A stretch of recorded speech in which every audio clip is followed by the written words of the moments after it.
Hello all of you. Question answer की series में हम चैप्टर 21 कर रहे थे। ये आपका सब्जेक्ट है हिंदी भाषा इतिहास और वर्तमान। ठीक है, ये इग्नू बीए का सब्जेक्ट है, BHD 106 या फिर EHD 06। ये कोड में आप कंफ्यूज नहीं होंगे, ये सेम है। ठीक है, आप एग्जाम में भी क्वेश्चन पेपर पे भी सेम आपको इसी तरह से लिखा हुआ मिलेगा। ठीक है, तो लास्ट 10 ईयर के जितने भी क्वेश्चन आंसर हैं वो हम यहाँ आपको करा रहे हैं। 21 चैप्टर के काफी हम क्वेश्चन कर चुके हैं, तो जो इसमें बचे हुए हैं आज हम इन्हें कंप्लीट करेंगे। ठीक है, तो आप मेरे साथ वीडियो में बने रहिए।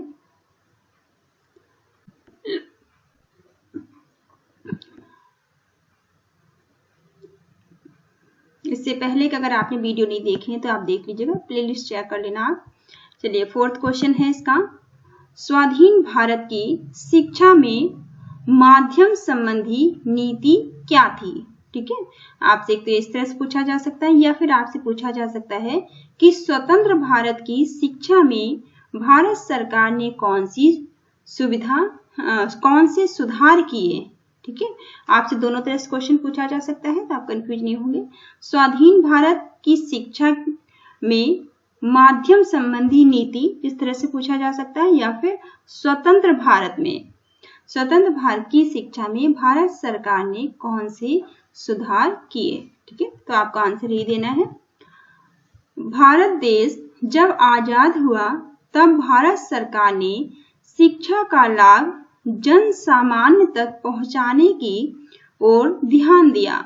ठीक है, जब हमारा देश आजाद हुआ तो सरकार का ये उद्देश्य हुआ कि शिक्षा जन जन तक पहुंचाई जाए। ठीक है, उसके साथ ही उच्च शिक्षा की बेहतर सुविधाओं, विज्ञान, प्रौद्योगिकी, चिकित्सा तथा अन्य महत्वपूर्ण विषयों की शिक्षा की समुचित व्यवस्था के लिए व्यापक स्तर पर प्रयास किए गए।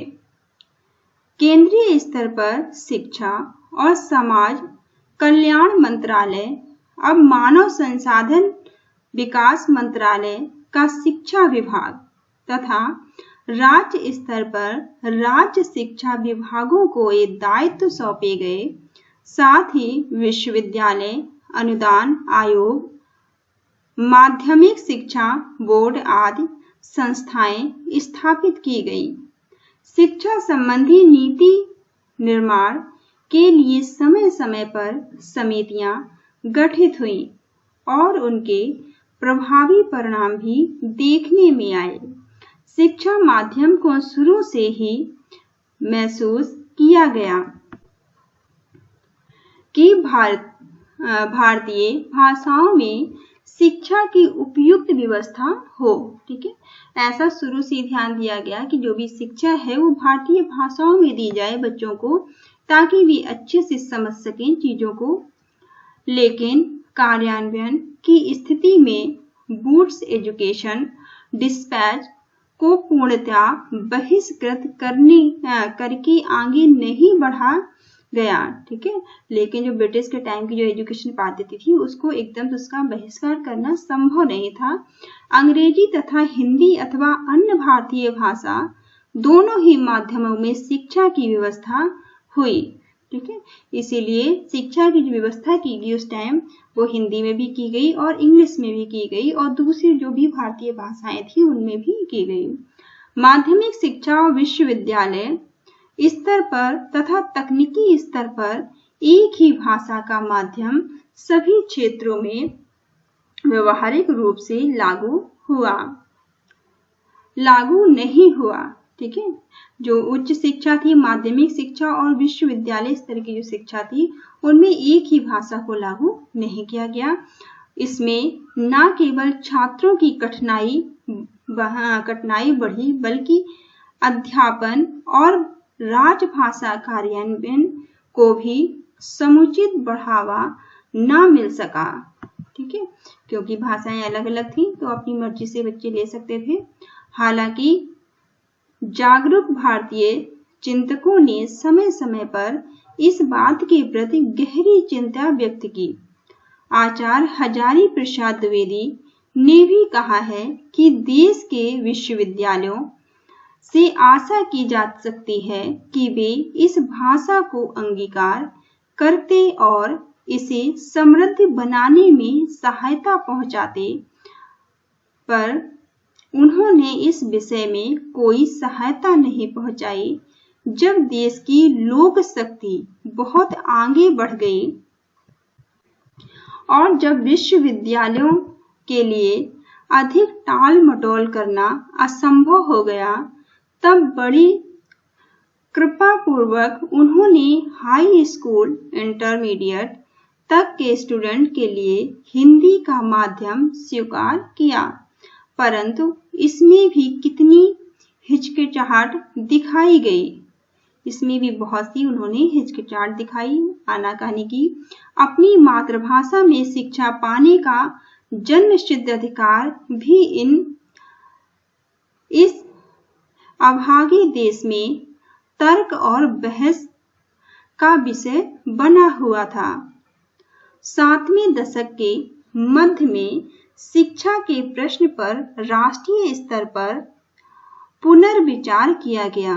सन 1969 में विश्वविद्यालयों के कुलपतियों की बैठक हुई और उच्च शिक्षा में भारतीय भाषाओं को माध्यम के रूप में कार्यान्वयन करने की नीति निर्धारित की गई।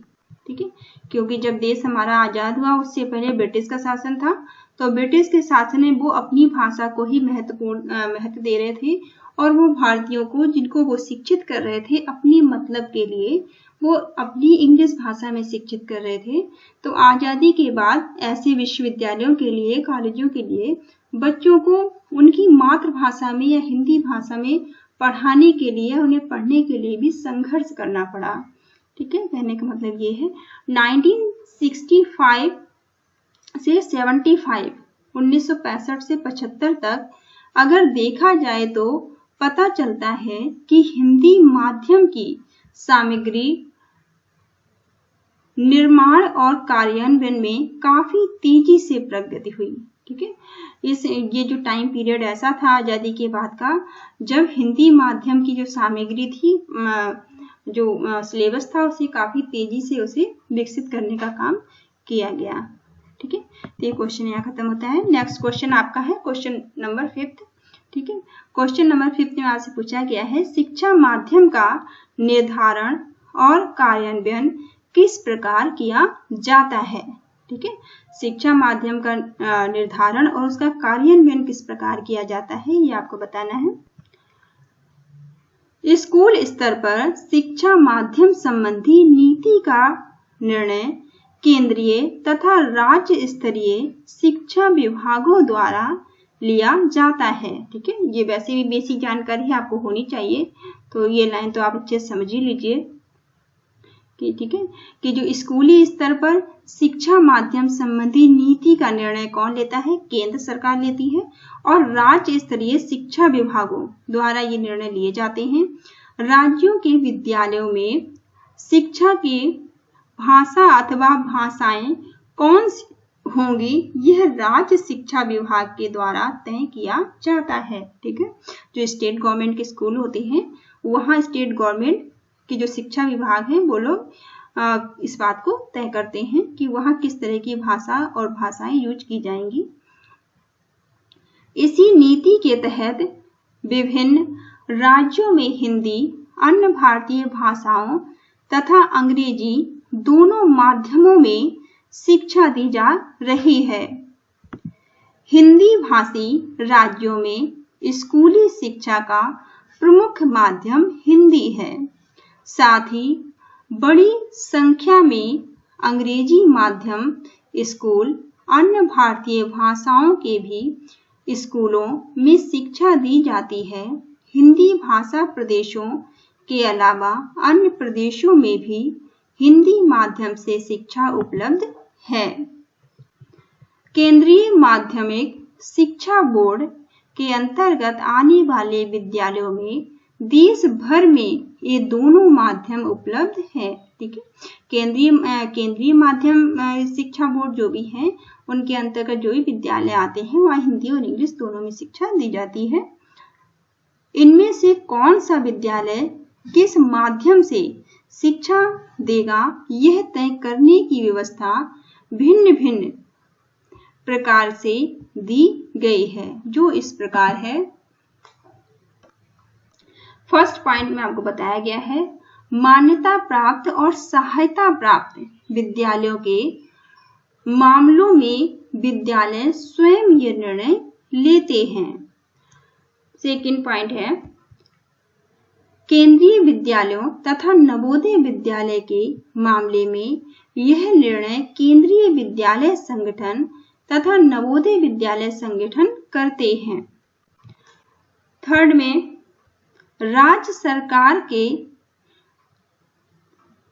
नियंत्रणाधीन विद्यालयों तथा अन्य स्थानीय संस्थाओं के नियंत्रणाधीन विद्यालयों के मामले में यह निर्णय राज्य शिक्षा विभाग करते हैं।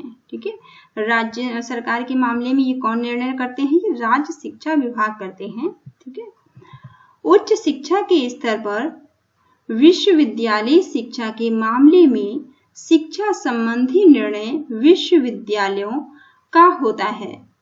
शिक्षा नीति के अंतर्गत तो अंग्रेजी तथा हिंदी भारतीय भाषा दोनों के माध्यम से शिक्षा का प्रावधान है, अतः विश्वविद्यालय छात्रों को दोनों में कोई भी विकल्प चुनने का अवसर देता है। ठीक है, अभी आपको भी पता होगा कि आप हिंदी और इंग्लिश दोनों में आप कोई भी किसी में भी आप किसी भाषा में शिक्षा ग्रहण कर सकते हैं। विश्वविद्यालय स्तर पर आप चाहे तो हिंदी में दें और चाहे इंग्लिश में दें। ठीक है, पारंपरिक शिक्षा पद्धति और दूर शिक्षा पद्धति दोनों में ही यह विकल्प उपलब्ध है। विभिन्न कॉलेज अपने यहाँ दाखिला लेने वाले छात्रों द्वारा दिए गए विकल्पों के अनुसार पढ़ाई हिंदी या अंग्रेजी में उपलब्ध कराते हैं। आपने जो भी विकल्प चुना है, अगर हिंदी का चुना है तो आपको हिंदी में शिक्षा मिलेगी, और यदि आपने अंग्रेजी का विकल्प लिया है तो अंग्रेजी में आपको पढ़ाया जाएगा। दूर शिक्षा महाविद्यालय तथा विश्वविद्यालय अपनी सामग्री दोनों माध्यमों में प्रस्तुत करते हैं। ठीक है, ये आपको जैसे आप एग्जाम देने जाएंगे तो क्वेश्चन पेपर आपको हिंदी और इंग्लिश दोनों में मिलता है। एक लैंग्वेज को छोड़ के, हिंदी है तो हिंदी में ही मिलेगा, इंग्लिश है तो इंग्लिश में ही मिलेगा, लेकिन बाकी जो आपने सब्जेक्ट लिए हैं उनको वो जो पेपर आपके पास आएगा हिंदी इंग्लिश दोनों में आएगा। ठीक है, तकनीकी शिक्षा संस्थाओं के मामले में यह निर्णय स्वयं संस्थाओं द्वारा लिया जाता है।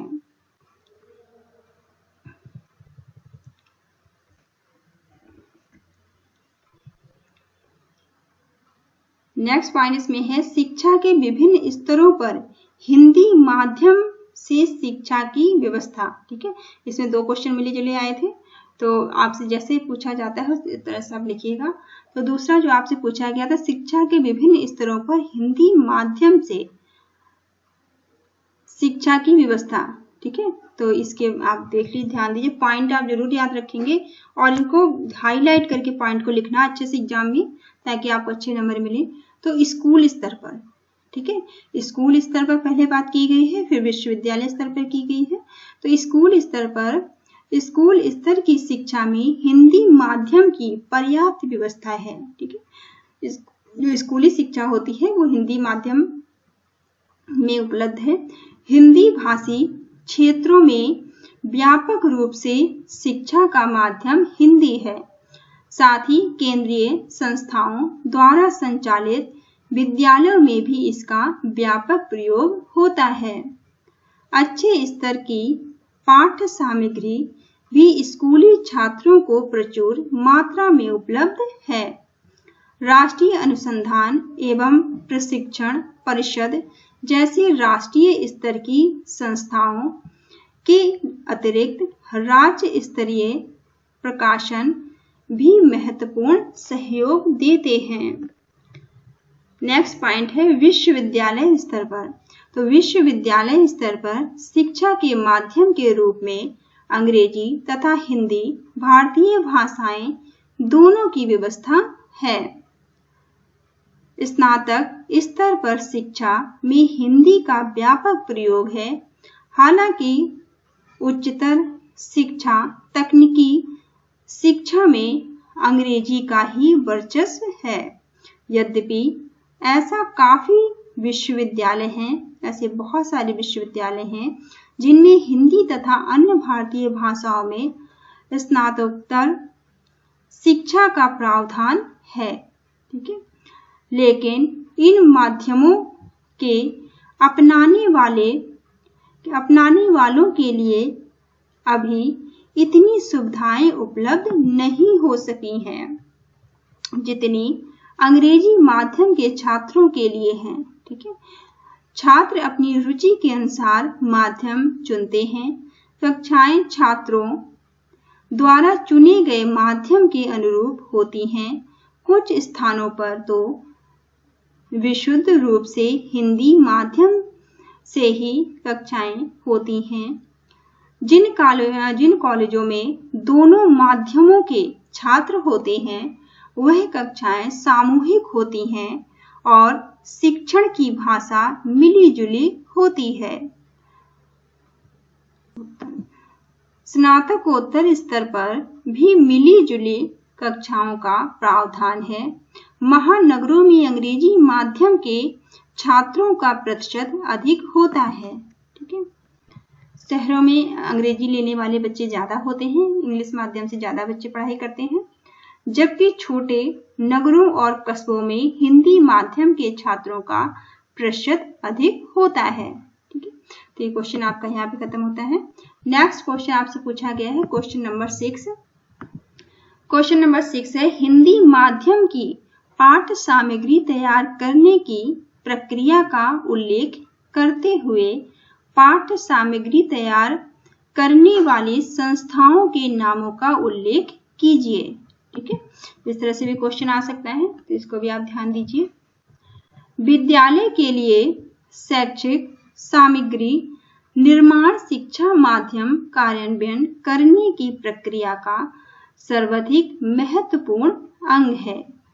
इस समय हमारे यहाँ शिक्षा की 2 पद्धतियां प्रचलित हैं। ठीक है, इस समय हमारे यहाँ शिक्षा कितनी पद्धतियां प्रचलित हैं? 2 पद्धतियां प्रचलित हैं।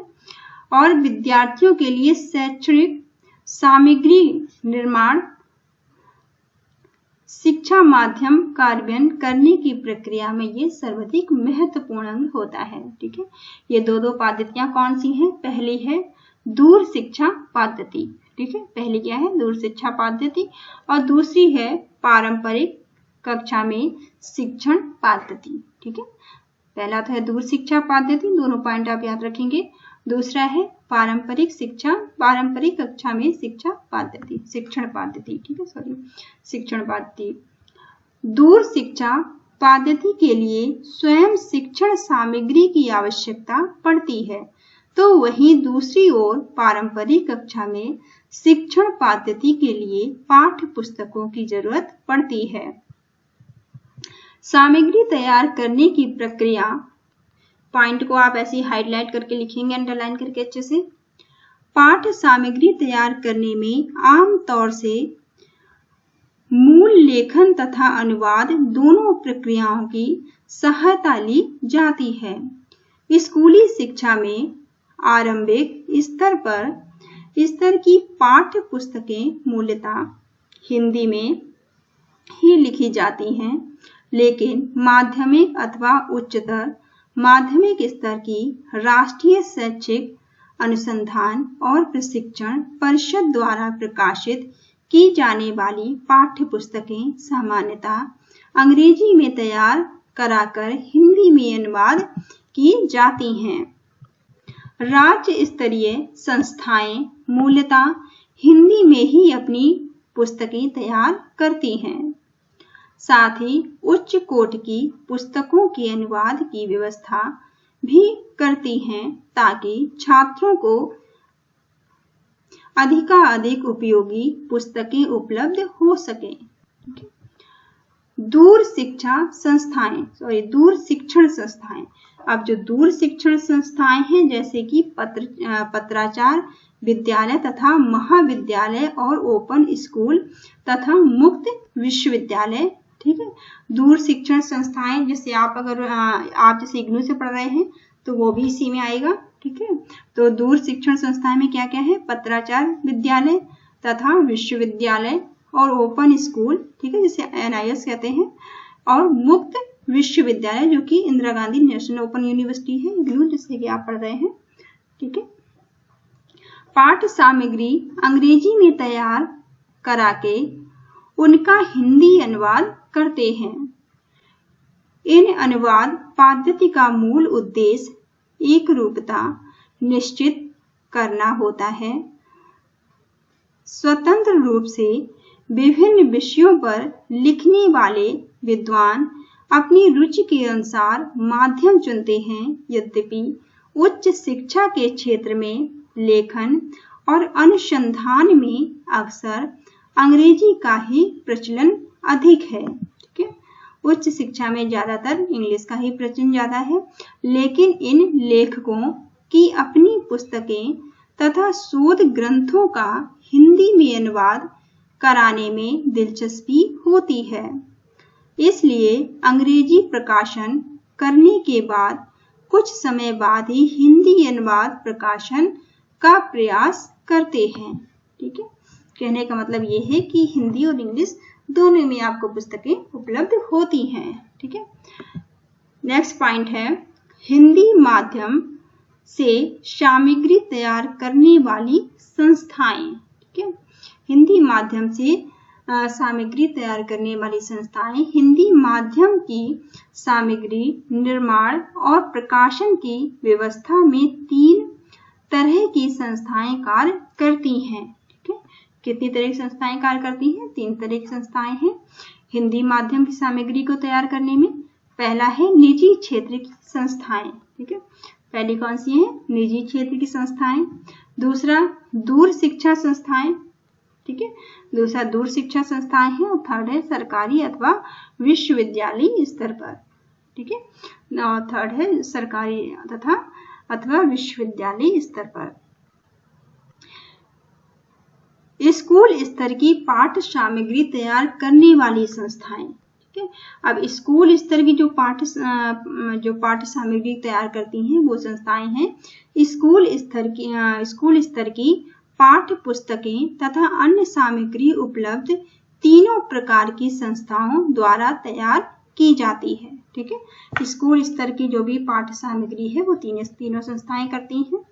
राज्य माध्यमिक शिक्षा बोर्ड द्वारा निर्धारित पाठ्यक्रमों का समावेश करते हुए विभिन्न अध्यापक गण पुस्तकें तैयार कर निजी प्राइवेट प्रकाशकों से प्रकाशित करते हैं।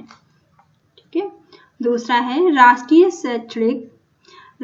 शैक्षिक अनुसंधान परिषद अखिल भारतीय स्तर की संस्था है।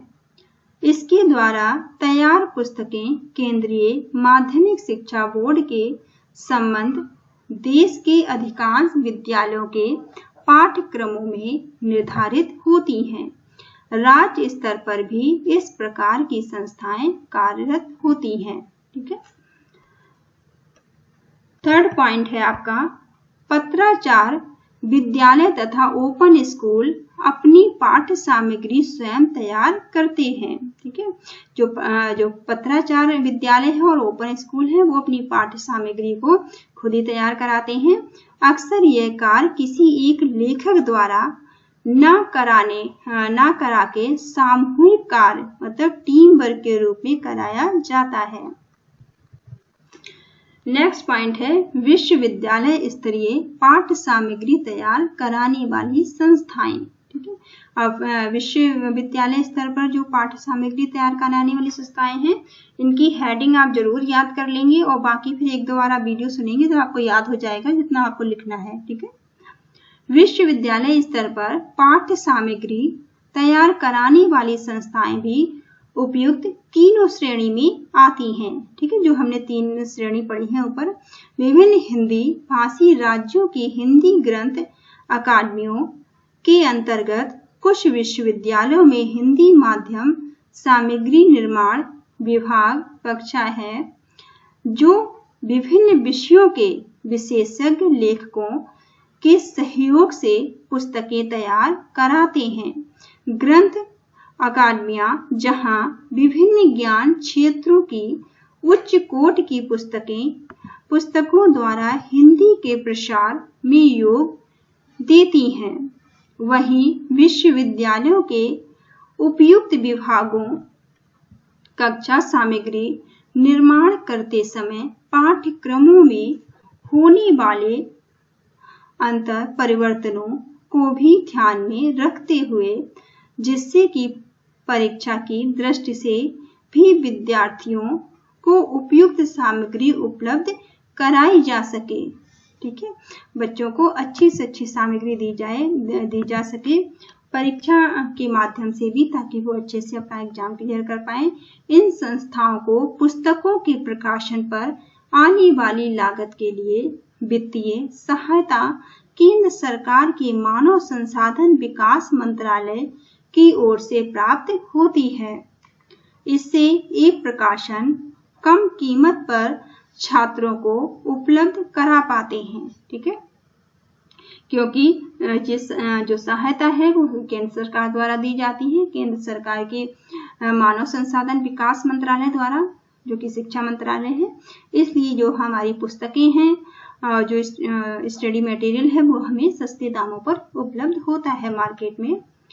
मंत्रालय का वैज्ञानिक और तकनीकी शब्दावली आयोग इन संस्थाओं के बीच समन्वय स्थापित करने में महत्वपूर्ण भूमिका अदा करता है। इससे तकनीकी और पारिभाषिक शब्दावली के क्षेत्र में एक रूपता ला पाना संभव हो पाता है। हिंदी माध्यम की पुस्तकें प्रकाशित करने वाली ऐसी प्रमुख संस्थाएं। अब कौन कौन सी ऐसी प्रमुख संस्थाएं हैं जो कि हिंदी माध्यम की पुस्तकें प्रकाशित करती हैं? पहला है, इसमें आप इनको बिल्कुल ऐसे कैसे आप याद करेंगे इनको, ठीक है, उत्तर प्रदेश हिंदी संस्थान। ठीक है, पहला है उत्तर प्रदेश हिंदी संस्थान। दूसरा मध्य प्रदेश हिंदी ग्रंथ अकादमी। ठीक है, मध्य प्रदेश हिंदी ग्रंथ अकादमी। तीसरा बिहार हिंदी ग्रंथ अकादमी। नेक्स्ट है हरियाणा हिंदी ग्रंथ अकादमी। ठीक है, नेक्स्ट है राजस्थान हिंदी ग्रंथ अकादमी। फिर हिंदी माध्यम कार्यान्वयन निदेशालय दिल्ली विश्वविद्यालय। ठीक है, हिंदी माध्यम कार्यान्वयन निदेशालय जो कि दिल्ली विश्वविद्यालय है। नेक्स्ट है हिंदी माध्यम कक्षा वाराणसी। ठीक है, जो कि बनारस में है, वाराणसी हिंदू विश्वविद्यालय। वाराणसी हिंदू विश्वविद्यालय विज्ञान संबंधी प्रकाशनों के लिए, ये विज्ञान संबंधी प्रकाशनों के लिए है। नेक्स्ट है आपका पंत नगर कृषि विश्वविद्यालय का प्रकाशन निदेशालय कृषि एवं इंजीनियरिंग संबंधी प्रकाशनों के लिए। ठीक है, नेक्स्ट है प्रकाशन विभाग सूचना एवं प्रसारण मंत्रालय भारत सरकार। ठीक है, नेक्स्ट है महात्मा गांधी अंतर्राष्ट्रीय हिंदी विश्वविद्यालय वर्धा, जिसे वर्धमान कहते हैं, वर्धा तथा जैन विश्वविद्यालय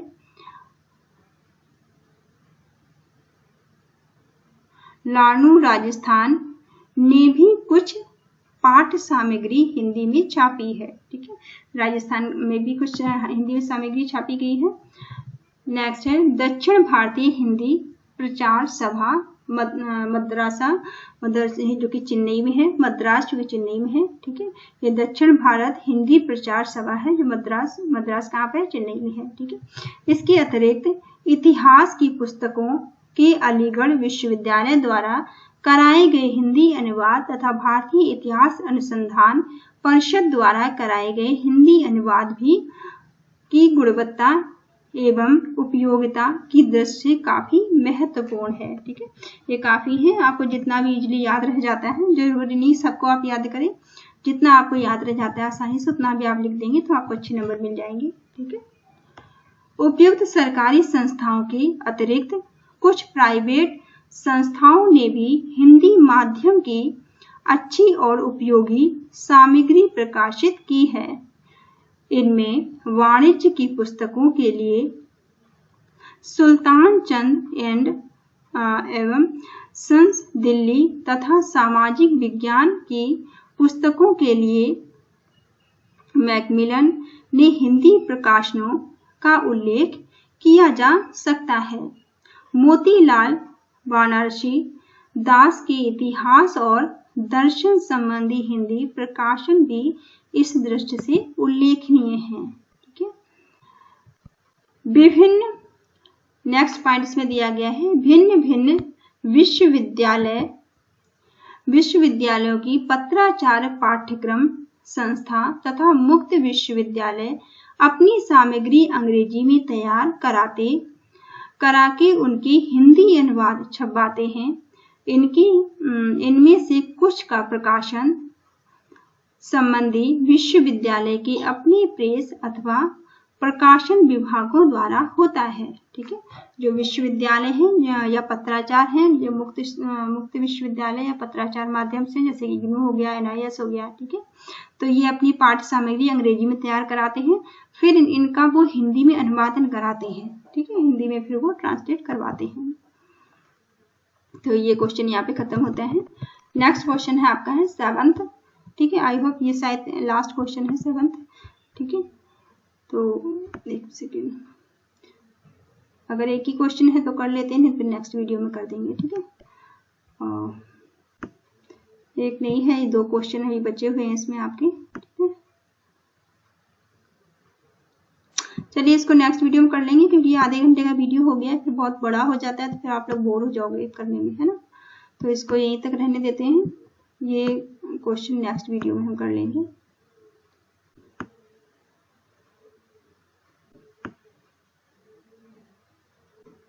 चलिए 7 से जो भी बचे हो नेक्स्ट वीडियो में कर लेंगे। ठीक है, thank you all of you, thank you for watching.